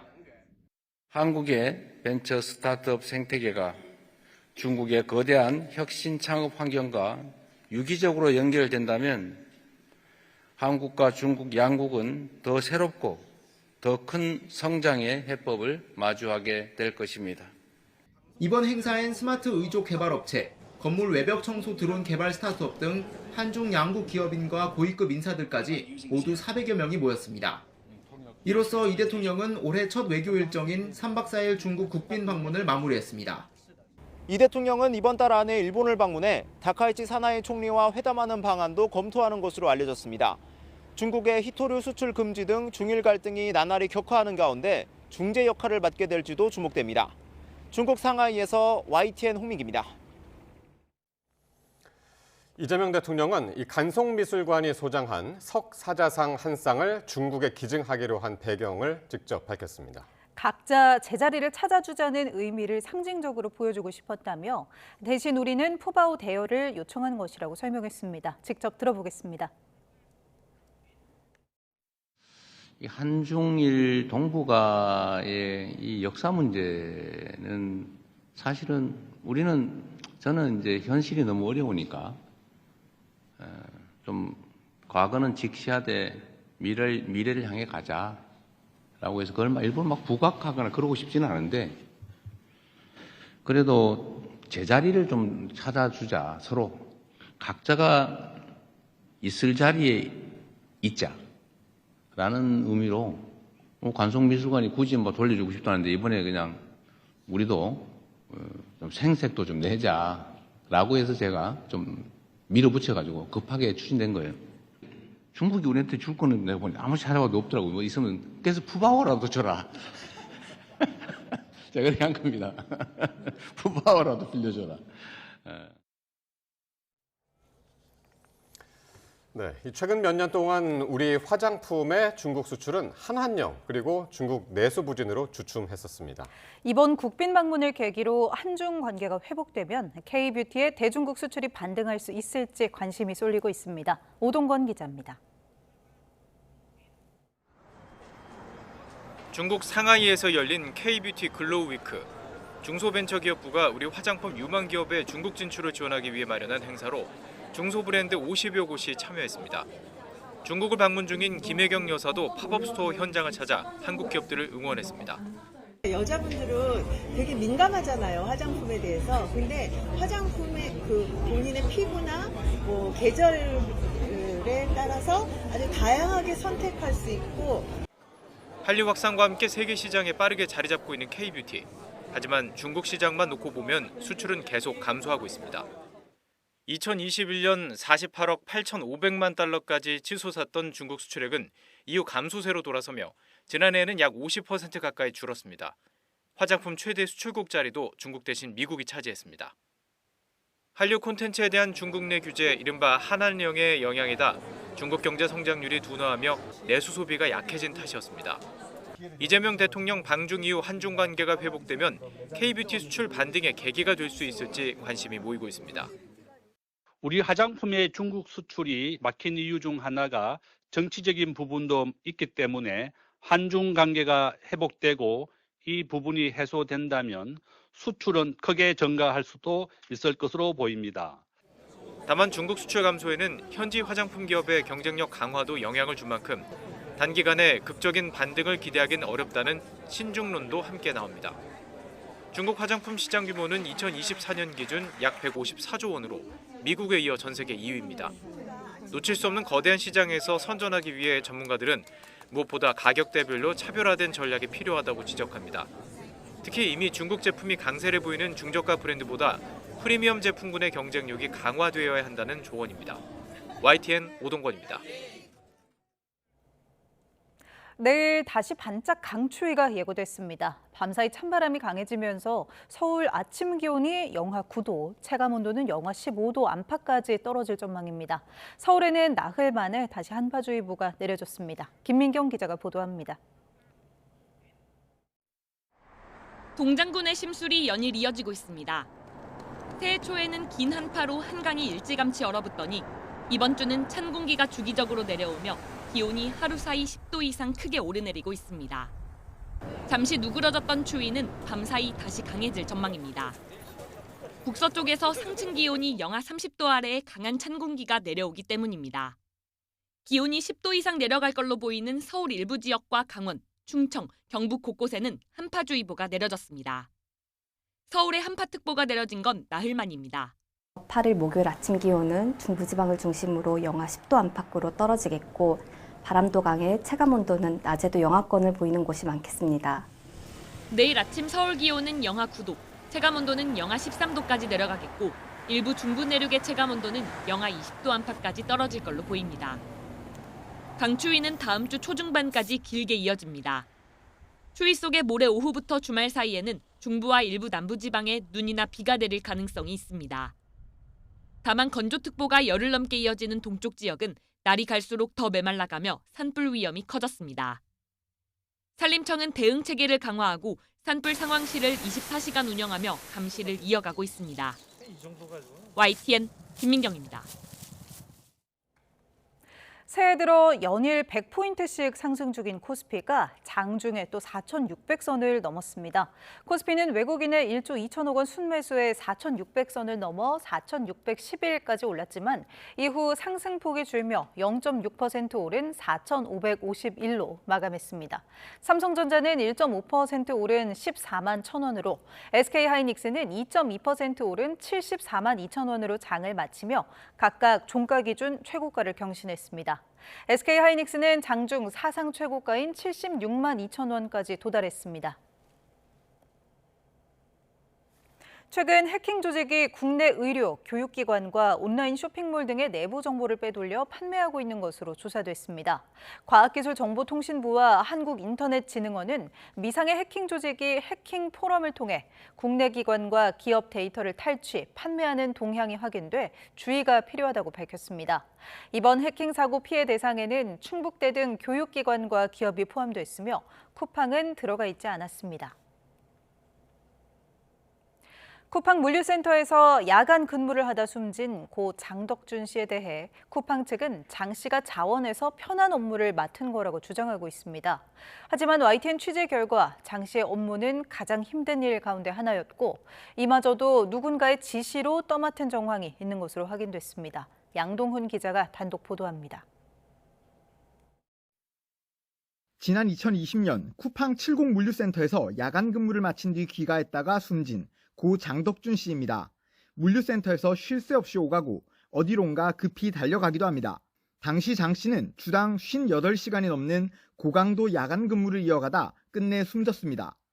장 씨의 주 업무는 물건을 챙기는 피커와 포장을 하는 패커 등에게 상자나 비닐을 수시로 옮겨주는 워터 스파이더였습니다. 당시 쿠팡 측은 장 씨 업무는 강도가 높지 않고 본인이 선호해 계속 자원해왔다는 취지의 답변서를 근로복지공단에 제출했습니다. 하지만 YTN이 입수한 장 씨 동료의 진술서와는 완전히 배치됩니다. 스파이더 업무가 육체적으로 가장 힘든 일 중 하나라며 수시로 무전을 들으며 무거운 박스 등으로 옮겨야 해 모두 꺼려한다고 적혀 있습니다. 또 쿠팡이 시간당 얼마나 일했는지를 수치화해 압박감과 자괴감을 주고 실수라도 하면 공개 질책해 수치심을 주기도 했다고 강조했습니다. YTN이 확보한 장 씨와 또 다른 동료 노동자 간의 SNS 대화도 마찬가지입니다.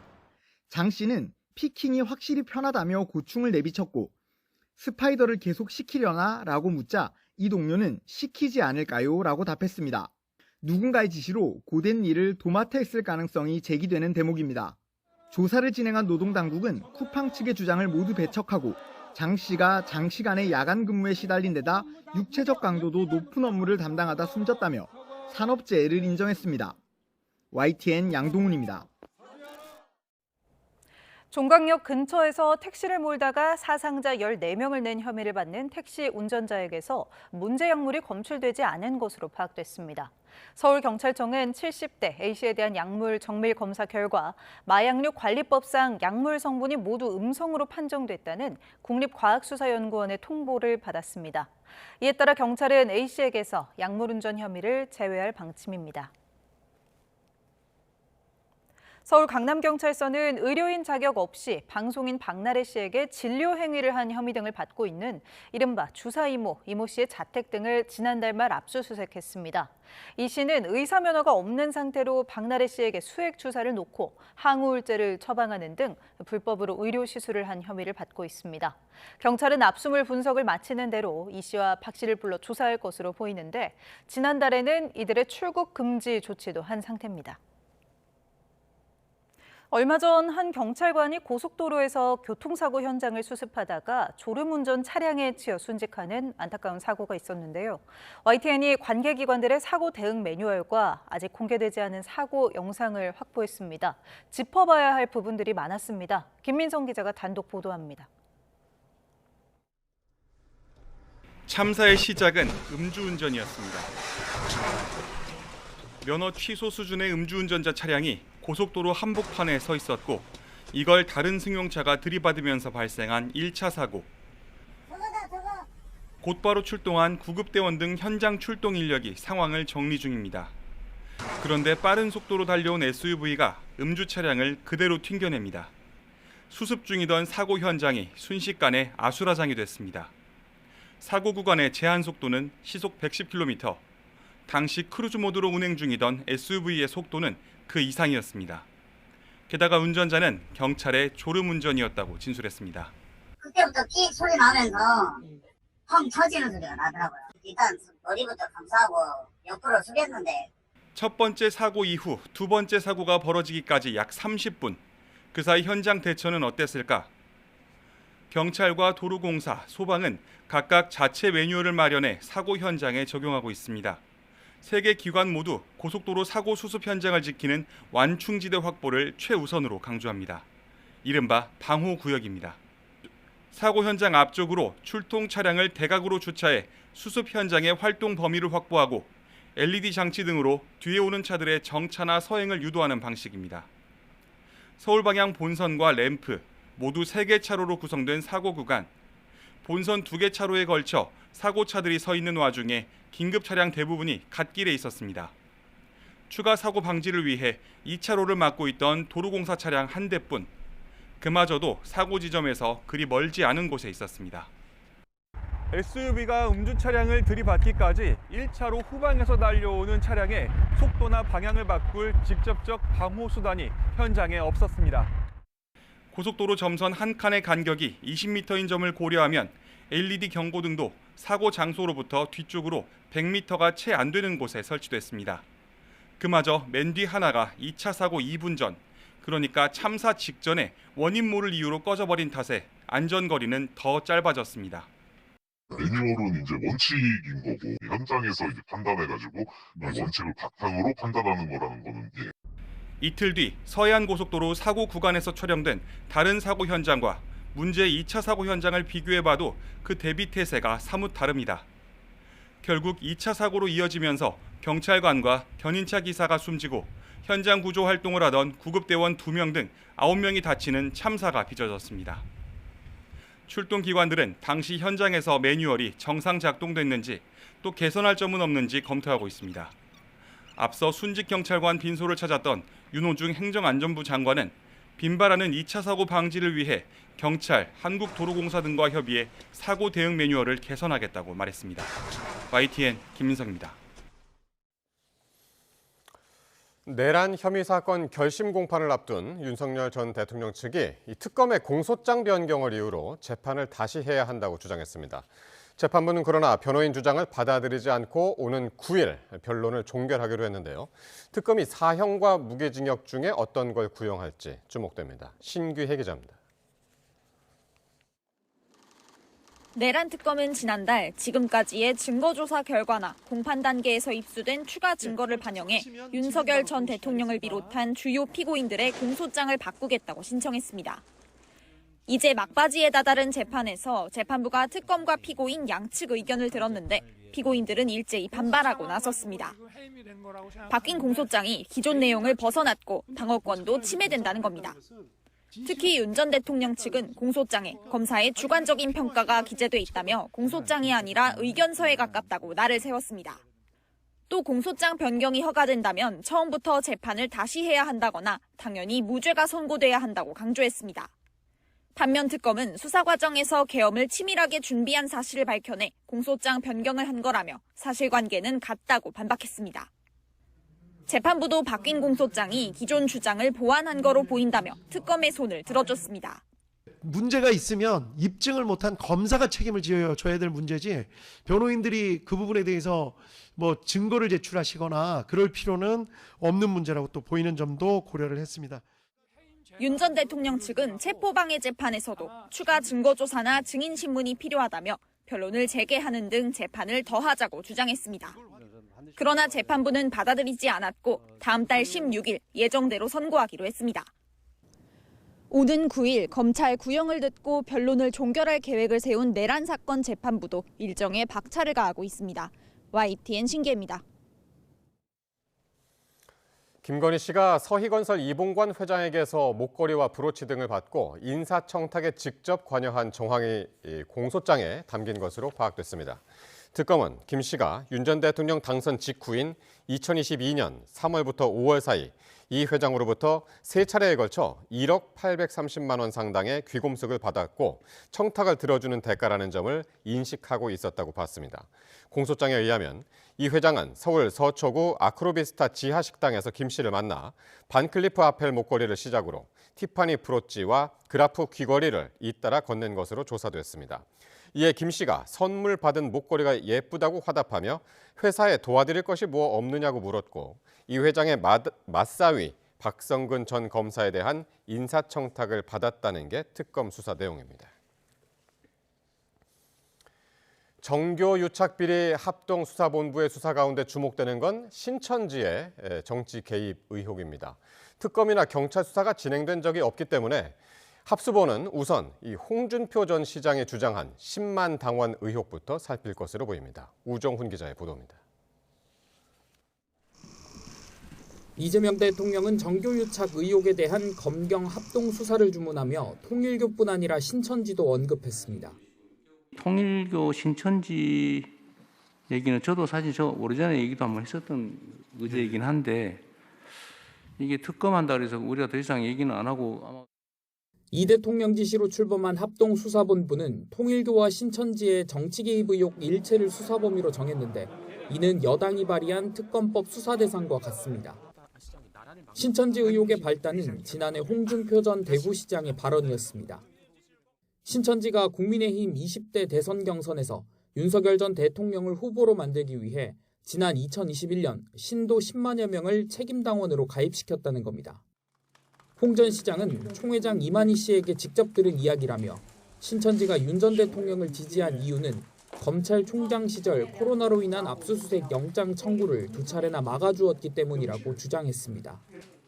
신천지에 대한 합수본 수사도 홍 전 시장이 제기한 의혹에 우선 초점이 맞춰질 거로 보입니다. 검찰 관계자는 YTN에 언론을 통해 보도된 신천지의 당내 민주주의 개입 의혹을 중심으로 수사를 진행할 거라고 밝혔습니다. 상황에 따라 현재 발표된 검사와 경찰 등 47명보다 인력이 늘어날 가능성이 있다고도 했습니다. 본격 수사에 앞서 합수본은 화상회의를 통해 수사 상황을 공유하고 향후 방향과 일정을 논의하는 것으로 알려졌습니다. 내일 합수본에 첫 출근할 김태훈 본부장은 사무실 공간 협의를 위해 서울고검을 찾는 등 준비에 속도를 내고 있습니다. YTN 우종훈입니다. 더불어민주당이 내일 본회의를 열어 2차 종합특검법 처리를 추진하려 했지만 일정이 미뤄졌습니다. 우원식 국회의장은 여야 사이 의견 조율을 위해 추가 논의가 필요하다면서 오는 15일 본회의를 열겠다고 예고했습니다. 김다현 기자입니다.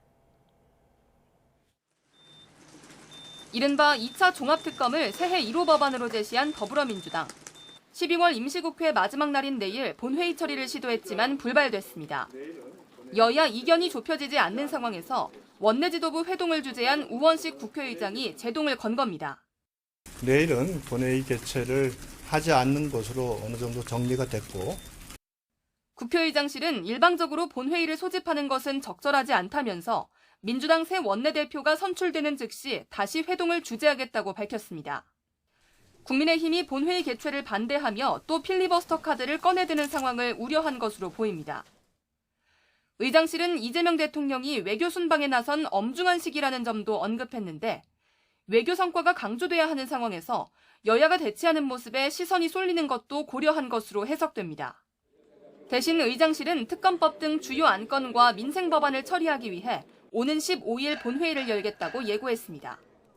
본회의에 대비해 분주하게 움직이던 국회 법사위도 일단 숨고르기에 나섰습니다. 법사위는 민주당 주도로 2차 특검법은 물론 여야가 발의한 통일교 관련 특검법을 안건조정위원회에 넘겨 신속 처리하려 했는데 의사일정 제1항부터 제4항까지의 법률안을 안건조정위원회에 회부하겠습니다. 본회의 일정이 미뤄지면서 특검법의 법사위 강행 처리는 이루어지지 않았습니다. 법사위는 다음 주 월요일 안건조정위원회를 열어 2차 특검법과 통일교 특검법 등을 처리한다는 방침입니다. 일정이 연기됐을 뿐 특검법을 두고 여야 이견 자체가 해소된 건 아닌 만큼 법안 처리까지 적잖은 진통이 불가피해 보입니다. YTN 김다현입니다. 강선우 의원에게 공천 헌금 1억 원을 건넨 의혹을 받는 김경 서울시 의원이 출국 당시 이번 주말쯤 귀국할 계획이었던 것으로 YTN 취재 결과 확인됐습니다. 하지만 일정을 바꿀 가능성을 배제할 수 없어 수사 지연을 우려하는 목소리가 나옵니다. 이현정 기자가 단독 보도합니다. 지난 2022년 강선우 의원에게 공천헌금 1억 원을 건넨 의혹을 받는 김경 서울시 의원은 사건이 배당된 지난달 31일 출국했습니다. 강 의원이 공천관리위원회 간사였던 김병기 의원과 1억 원의 처리 방향을 상의하는 녹취가 공개되며 논란이 불거진 지 이틀 만이었습니다. 공천을 대가로 금품을 제공한 사실이 없다면서도 수사가 시작되자 곧바로 미국으로 떠난 건데 김 시 의원은 가족 관련 일정이라고 해명했습니다. 귀국 시점이 주목되는 가운데 김 시 의원은 출국 당시 이번 주말쯤 한국에 돌아올 계획이었던 것으로 YTN 취재 결과 확인됐습니다. 경찰은 김 시 의원의 출국 사실을 확인한 뒤 조기 귀국을 요청하고 있지만 상황에 따라 김 시 의원이 예정보다 늦게 입국할 가능성도 배제할 수 없습니다. 이에 따라 처음부터 핵심 피의자의 출국을 막지 못해 소환 조사가 늦어졌다는 지적과 수사 지연을 우려하는 목소리도 나옵니다. 여기에 김병기 의원의 수사 무마 청탁 의혹까지 불거지며 경찰 수사 자체에 대한 불신도 커지는 상황. 지난 2024년 서울 동작경찰서가 김 의원 부인의 업무 추진비 유용 의혹 사건에 대한 내사 종결을 보고하자 당시 서울경찰청에서 계속 수사를 진행하라고 지시하며 갈등을 겪었다는 주장까지 나왔습니다. 내사 종결 배경 역시 수사 대상이 될 것으로 보이는데 수사 무마 요청을 받은 것으로 의심받는 경찰관들에 대한 조사는 아직 이루어지지 않았습니다. 강선우, 김병기 의원을 둘러싼 각종 의혹과 관련한 압수수색도 진행되지 않으면서 증거인멸 가능성에 대한 우려도 계속되고 있습니다. YTN 이현정입니다. 중국이 이번에 일본 수출을 금지한 이중용도 물자에는 첨단 산업에 필수적인 희토류 7종을 포함해 800여 개가 포함됐을 것으로 보입니다. 중국은 추가적 보복 조치를 발표하는 등 압박의 고삐를 늦추지 않고 있습니다. 보도에 유토건 기자입니다. 중국은 이중용도 물자의 일본 수출을 금지하면서 구체적인 목록은 제시하지 않았습니다. 다만 지난해 말 상무부가 공고한 일반적인 목록에는 10여 개 산업 분야에 걸쳐 800여 개의 물자가 올라 있는 것으로 알려졌습니다. 여기엔 사마륨과 디스프로슘 등 첨단 산업에 필수적인 희토류 7종도 포함되어 있습니다. 지난해 트럼프 행정부의 관세 폭탄에 맞서 중국이 곧바로 꺼내들었던 무기들입니다. 중국이 이번에 구체적인 수출 금지 목록이나 기준을 밝히지 않은 건 고도의 압박 전략이라는 분석도 나옵니다. 일본 기업들은 구조적 불확실성에 직면했습니다. Production will slow down, development of new products coming online, factories will start to slow because they don't have enough. 중국은 또 일본에 관련 물자를 수출하는 제3국까지 제재해 우회 수출을 막겠다는 의지도 밝혔습니다. 중국 언론들은 이번 조치가 최근 수년간 일본을 상대로 한 반격 조치 가운데 가장 강력하다고 평가했습니다. 일본의 대응에 따라선 민간형 희토류의 수출까지 규제할 가능성도 거론되고 있습니다. 중국은 전격적인 수출 금지에 이어 일본에서 수입하는 반도체 공정용 화학물질에 대한 반덤핑 조사에 착수해 압박의 고삐를 더욱 쥐었습니다. YTN 유토관입니다.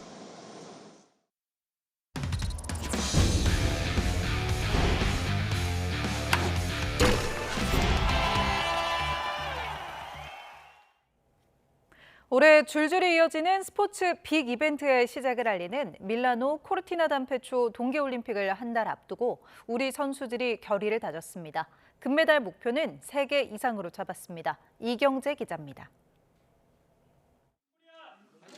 지구촌 눈과 얼음의 축제 동계올림픽 개막을 딱 한 달 앞두고 우리 선수단이 출사표를 던졌습니다.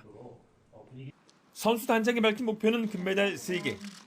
하지만 유승민 대한체육회장은 내심 더 높은 곳을 바라봤습니다. 선수들의 저도 이 자신감을 보니 정말 깜짝 놀랄 만한 어떤 그런 일들이 또 우리 팀 코리아 선수들로 인해서 정말 2월 한 달 동안은 국민들이 정말 행복해 하실 수 있는 그런 결과들이 나오지 않을까. 이번에도 역시 효자 종목은 쇼트트랙입니다. 남자 500m를 제외하고 개인 5개, 단체 3개 등 8개 종목에 출전하는데 남자부의 임종원과 황대현, 여자부의 김길리와 최민정 등이 금메달 후보입니다. 특히 황대현은 4년 전 베이징 대표에 이어 2회 연속, 최민정은 8년 전 평창부터 시작해 3회 연속 1500m 같은 종목에서 금메달에 도전합니다. 남자 5000m와 여자 3000m, 혼성 2000m 계주에서도 캐나다와 중국, 네덜란드, 미국 등과 메달 색깔을 놓고 치열한 레이스가 예상됩니다. 여자 계주랑 혼성 계주 신경 많이 쓰고 있고요. 개인전은 대한민국 선수들이랑 다 같이 선의 경쟁하면서 최선을 다해서 좋은 모습 보여드리겠습니다. 5회 연속 올림픽 메달의 명맥을 잇는 스피드 스케이팅에선 여자 단거리의 쌍두마차 김민선과 이나연이 나서고 평창에서 15위, 베이징에서 5위를 했던 남자 피겨의 차준하는 3번째 올림픽 무대에서 더 높이 날아오를 막바지 준비에 한창입니다. 첫 올림픽이었던 평창 올림픽 때 출전했던 것처럼 여전히 가슴이 뛰고 또 많이 기대되고 또 설레는 순간인 것 같습니다. 앞으로 약 한 달여간 남은 기간 동안 잘 준비하고 싶고요. 지난달 최가원이 월드컵 정상에 오른 스노보드 하프파이프와 컬링도 메달 유망 종목. 대한체육회는 현지에서 든든한 한식과 회복식 제공 등으로 선수단이 최상의 경기력을 발휘할 수 있도록 돕겠다고 밝혔습니다. YTN 이경재입니다. 미국 프로야구 샌프란시스코 구단이 우리 고등학생 유망주들을 위한 1일 야구 클리닉을 열었습니다. 세계적인 감독과 선수들의 레슨은 어땠을까요? 양시창 기자가 다녀왔습니다. 지난 시즌 빅리그에서 홈런 30개를 친 이정후의 동료 아다메스가 우리나라 고등학교 선수들 앞에 섰습니다. 자신의 경기 준비 루틴을 소개하고 직접 내야 수비를 선보이며 비법을 전수합니다. I'm more focused on finding my target every time and just staying focused on that. Every time I'm trying to play catch, I aim to the face and just try to hit the face every time. 한때 샌프란시스코에 몸담았던 황재균 선수와 팀을 나눠 게임하듯 수비 훈련을 하자 학생들의 집중도도 훨씬 높아집니다.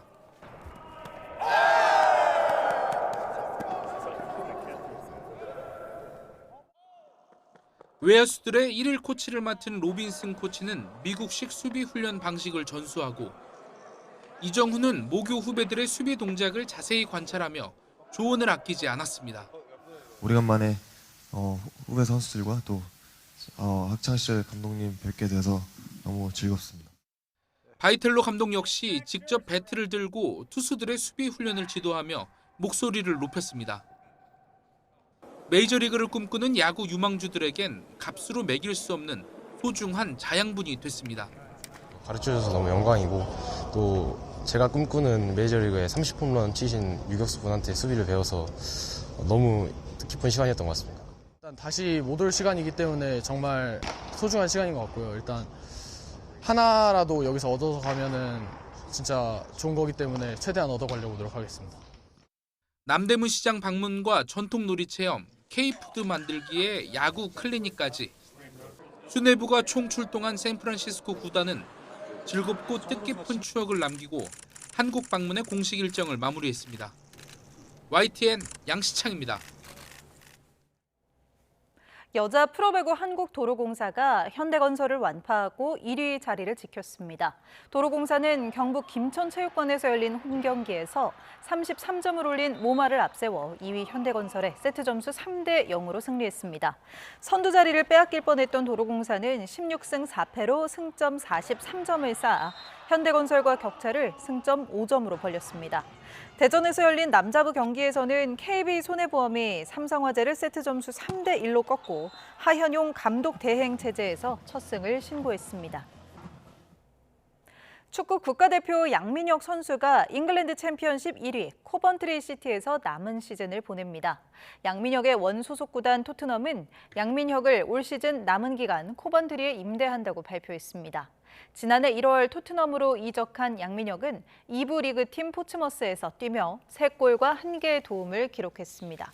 코번트리는 홈페이지를 통해 양민혁의 A매치 기록과 K리그 영플레이어상 수상 이력을 소개하며 합류를 환영했습니다. 첼시의 레전드 프랭크 램퍼드 감독이 이끄는 코번트리는 챔피언십 1위를 달리고 있어 다음 시즌 프리미어리그 승격이 유력합니다. 미국의 베네수엘라 군사작전으로 비행 제한 조치가 내려지면서 메이저리그는 물론 KBO 리그에서 뛰는 베네수엘라 선수들의 이동에도 비상이 걸렸습니다. 스포츠 전문 매체 ESPN은 메이저리그 개막 로스터에 포함된 베네수엘라 출신 선수 60여 명의 발이 묶였다고 보도했습니다. 올해 KBO 리그에서 뛰게 될 LG의 치리노스, 한화의 페라자와 에르난데스, 기아의 카스트로, 롯데 레이에스 등 5명도 베네수엘라 출신입니다. KBO는 베네수엘라 출신 선수 신변과 관련해 특이사항을 보고한 구단은 없었다고 밝혔고 스프링 캠프를 앞두고 선수들의 입국 일정을 조율하던 구단들은 사태의 추이를 예의주시하고 있습니다.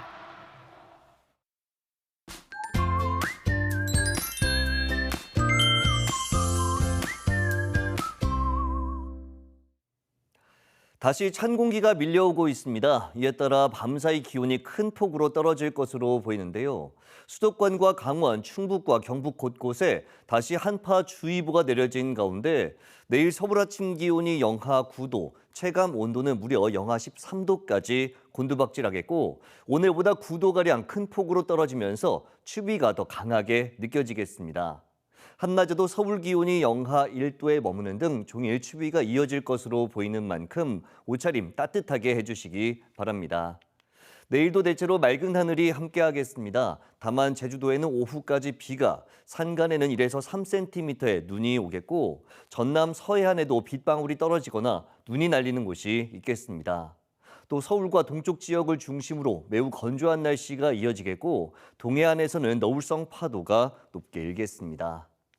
내일 아침 기온은 서울 영하 9도, 춘천 영하 12도, 안동 영하 9도까지 떨어지겠습니다. 낮 기온은 서울 영하 1도, 대전 2도, 광주 3도에 머물겠습니다. 모레 새벽부터 중서부 곳곳에 눈이 날리거나 빗방울이 떨어지겠고 밤부터 본격적으로 시작돼 주말에는 전국에 눈비가 내리겠습니다. 이후 다시 기온이 큰 폭으로 떨어질 전망입니다. 날씨 정보였습니다. 수요일 뉴스나이트 마칩니다. 시청해주신 여러분 고맙습니다.